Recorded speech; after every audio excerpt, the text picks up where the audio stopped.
Hello everybody and welcome back to the Director of Football Sabotage with Livorno. So we've played through the summer transfer window.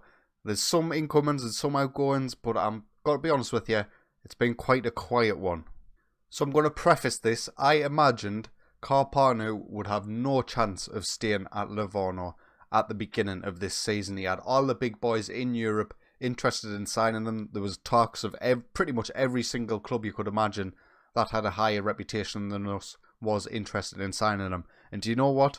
Not one of them came in and made a bid. So he is still at the club. He's got 2 years left on his deal now. He's still not interested in talking to me about a new contract, which is I'm a little bit concerned about. If he stays this season and he goes through the January transfer window, he'll only have a year left on his deal in that summer. So yeah, it's a tough one. But I did base a lot of my transfer activity if he left. So here we are on the transfer history page, and as you can see, we've only brought in £325,000, and that's all coming in terms of loan, fee pay and loans. Absolutely nobody left the club for money. So in terms of the outgoings, it's pretty much just all our youngsters going out on loan, all those that actually could attract loan offers anyway. Alexander Maritson, our right backs, actually went on loan to Lyon, which I'm a little bit surprised about that they would want him, but hopefully he can continue to improve at Lyon. So that brings us on to the incomings, the first of which was Boban Jovanovic. He was a free transfer. His contract was running up at the end of the season. I thought he did have 5-star potential when he was scouted, when he wasn't at the club. I did want to get him a loan move out, but unfortunately that hasn't happened just yet. Hopefully down the line he will be able to go out on loan. Next one we brought in was Robin Turlid, £200,000. He's another right back, another Norwegian as well. I think he looks quite well rounded for a right back at 19 years old. Again, I'm going to try and get him loan game time out when I can. Marcel Simco was actually a signing I made because there was an offer actually came in for one of our centre-backs. Giorgio Kovacs had a £12.5 million bid from Blackburn accepted by the Director of Football. So I thought, right, the chances are we're going to lose Kovacs, we're going to lose Carpano, I need to bring in centre-half. So that's what I did.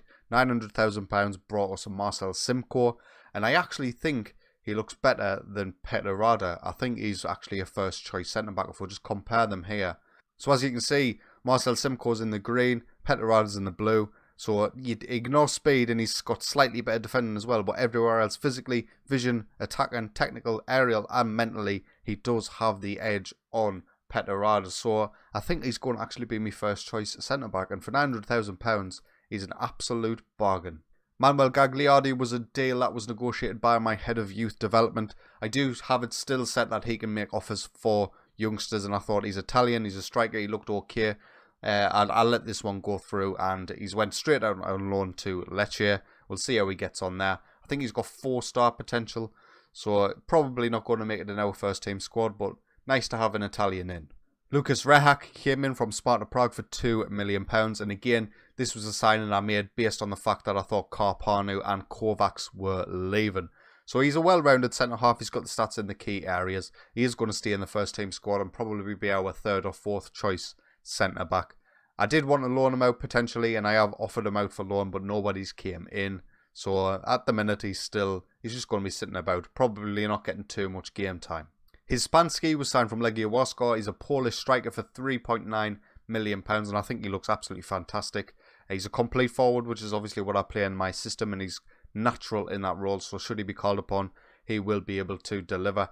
I have got him listed for loan. I did want to get him first team football this season, and maybe with a view of him becoming a first team regular next season, but nobody's came in just as yet, but I will continue to try and get him out. And these two guys I've signed, and they are going to be in the first team, but they were mainly signed because I realised I am going to be absolutely snookered when it comes to the Champions League registration, because not a lot of my players are trained in Italy whatsoever. So the first one's Gianbattista Crociati. He's a central midfielder who was signed from Inter Milan. I think £4.5 million we've signed him for. And I think he looks pretty good in terms of his potential. You know, technically, obviously, he's actually quite poor technically. But mentally and physically, he's quite good. And he reminds me a little bit of Jonsgaard. Jonsgaard wasn't the greatest technically either, but his physicals and his mentals made up for it. And I'm going to give this guy as much game time as possible. And our most expensive transfer ever, was David Mamarella from Palermo, £10 million striker. He is a wonder kid, he is a striker. I think he's actually Could he be a first team? He might even be better than Patrice Schmidt, whatever his name is. We'll just compare them here. Obviously, they're very different players, really. So here he is compared to Schmidt. And as you can see, attack and technically, aerially, and mentally, they're pretty similar. But in that key position, that key areas, he's a lot better. Obviously, speed is the main one that he's a lot worse in. And if we just compare the attributes side by side, they are different players. So I'm not comparing them. They're not exactly the same. But I think I might actually give the game time to Mammarella this season, I think. So yeah, I'm relatively disappointed with our summer transfer activity. I don't think I've improved the squad by a great deal. But I did base a lot of what I was doing that a lot of our players would be leaving the club. But absolutely nobody came in for any of our guys, really. So everyone's still here. So when all is said and done and everybody's fit and available, I think this is going to be my first 11. I think this is the strongest we can put out. Jovanovic in goal, Ivanovic at right back, Karpanu and Simko at centre back with Fick at left back, Drian at defensive midfield, Fernandez and Milinkovic in the centre, Jord Banga at attacker midfield. I think he has surpassed Claudio a little bit in terms of his current ability. Darian Schmidt and Mammarella, this is very much up for debate as me two strikers. You know, we've obviously got Zach, who can play up front, and Skirbeck, who seems to always do well when he does get a game. So we'll have to play about with it a bit, but this is what I imagine our best 11 is. So having said that, Robert Martinez is going to have to come in at left back as Fick is currently injured. But this is going to be the starting 11 for today's game. And our opening game of the season is against Palermo. So hopefully we can get a good result today. They're playing 4-4-2. We are away from home.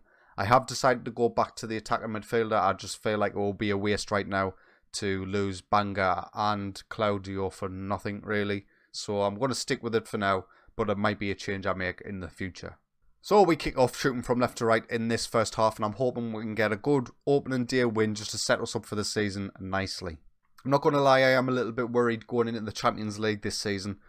I think in terms of registration, we might actually struggle, and a lot of our players won't be able to be registered for the Champions League squad because I just don't have the not so much the players trained at the club, but the players trained in Italy. A lot of our signings have come from, Eastern Europe, so not a lot of them are going to class as that, as Mammarella picks up an early knock, and we're going to get Zach on in his place. So yeah, it's going to be a tough one, and this first half's been utterly pointless. And there we are for half time, 0-0, not one single highlight to speak of for either side. Hopefully the second half can be a little bit better and we can maybe nick a win. Of course, Palermo have our old man Marquesa, who left the club because he wanted to leave. So good luck to you, mate. You could have been playing Champions League football if you'd stayed. Right, we're going to make a change. I've moved Joe Banga back to central midfield just to see if that can cause us to be able to build up towards anything, because not a lot is happening right now. 15 minutes to go and there's been absolutely no highlights in this match whatsoever. We're going to get Balanzioli on in place of Ivanovic, and we're going to get Jord Banga off, and we're going to get Claudio on, see if he can maybe do something. But this game is, oh my god, finally a highlight. Unfortunately, it looks like it's going to go Palermo's way after we've just threw the door at them. But 12 minutes to go and we haven't had a highlight. Well, that might be the worst game of football I have ever seen on Football Manager. Obviously, a lot of people say that when they have a pretty highlightless game, but there was one highlight in that entire game, and I'm not even kidding, one. And there was none for us.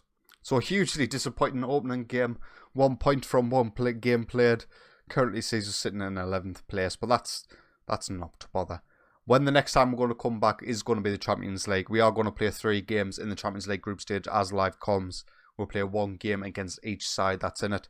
The next episode we'll find out who we are going to play. The Champions League group stage draws not till the end of the month, so we'll find out what happens then.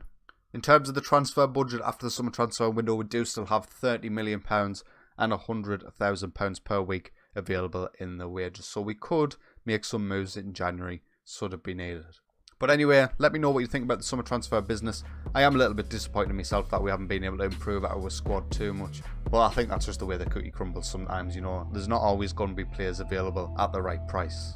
If you have enjoyed today's video, please consider leaving a like, and if you are enjoying my content, get yourself subscribed.